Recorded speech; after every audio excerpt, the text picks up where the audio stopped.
So again, I'm on Fifth Avenue in New York City, and I'm a New Yorker and an independent journalist. It's just very interesting to me that you can't really tell who's an American by looking at the mosaic in this crowd right here. This is what New York is all about. This is why immigrants come to America, right? You cannot look at people and say, whether they are black, green, white, that they are from a particular country. And New York City is the melting pot, so you see the mosaic of people right here. Isn't this really amazing?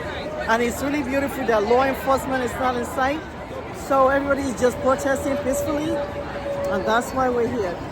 You want to talk to me and talk about why you joined this protest? I'm an independent journalist. I lost $200,000 out of my, as of this morning, $200,000 out of my retirement account. Oh, your retirement. But it's not that. It's about the administration is disappearing people. We are in the same exact spot that Europe was in 1937, where the administration is attacking education, law and order. They're attacking the media. They are trying to bamboozle this entire country into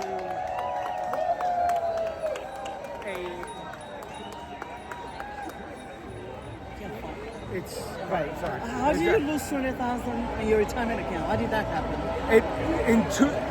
I lost $1,000 a day since he was elected in my New York City municipal account.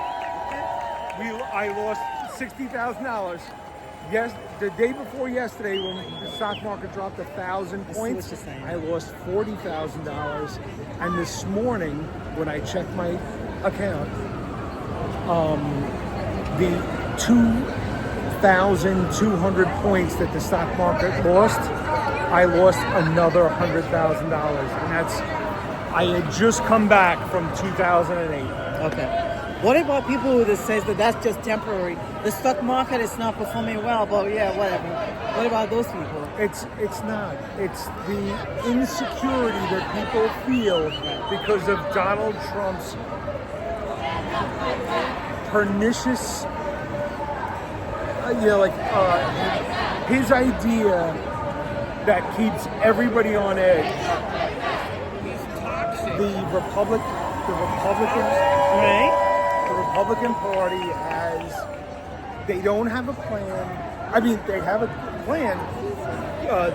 This is 2025. Yeah. Yes, but they are chronically lazy. They do not have a plan on how to carry it out. They have a broad plan, but it's just to push it down everyone's throat and then I was just making an observation that this is New York City. You can't tell by looking at someone if they're American or not American. That's the beauty of this country. Yes, absolutely. Look at this crowd here. I'm as white as a David Duke family picnic, but both of my parents are immigrants to this country. I am first generation in this country. Both of my parents came off the boat, and I love the fact that people look at me and they go, oh, well, you're, one of the elite, or you're one of the, whatever. It's just, when you look at somebody, you can't tell. Thank you so much for talking to me. No problem, I appreciate it. Thank you. Yeah, I lost them. We wanted to say something.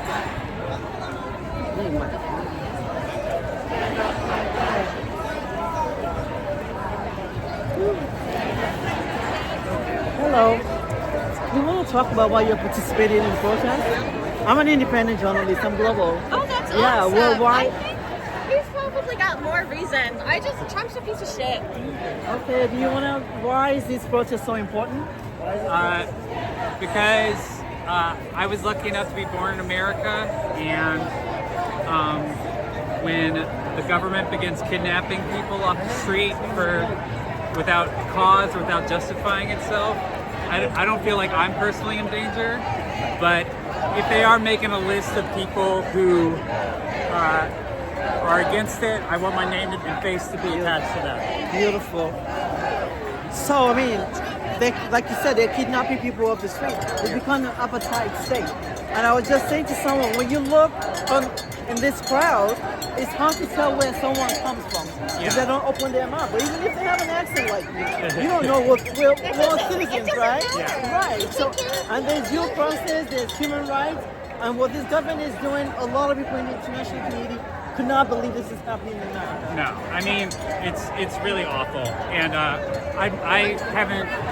I'm not really a protest person, but I feel like, you know, color of my skin, where I'm from, it makes me particularly safe to do this kind of thing, and I feel like I have a duty to do so. Thank you. Yeah. I know. I want you to give your voice to him. What do you have to say, especially as a woman? What do you? How does they even threaten a woman's rights? It's fucking crazy. It's just, I'm pro-choice, but I think I can even respect somebody who has a different opinion, but you shouldn't force that on other people. Everybody should have the right to live how they would want to live, even if I don't agree with them. So I think it's crazy that just the extremists and the hate and like, for what? Just what? Why? It's just like shit. Well, the president is in Mar-a-Lago playing golf right now. I mean, really. So what does that say to you? It's stranger than fiction. It's a sick joke. And I don't know how everybody should be pissed. It's like, how does an idiot fall into this role? Like, It's also, this is someone that's married 2 immigrants in a row. You always marry women from another country, I know. right? I do have to admit, I like a lot of that. Okay. She seems cool. She seems nice. But I'm just saying she's also an immigrant. Yes. And so was his husband, right? It's crazy. Do as I say. His marriage is made in China. Right. Right? Thank you.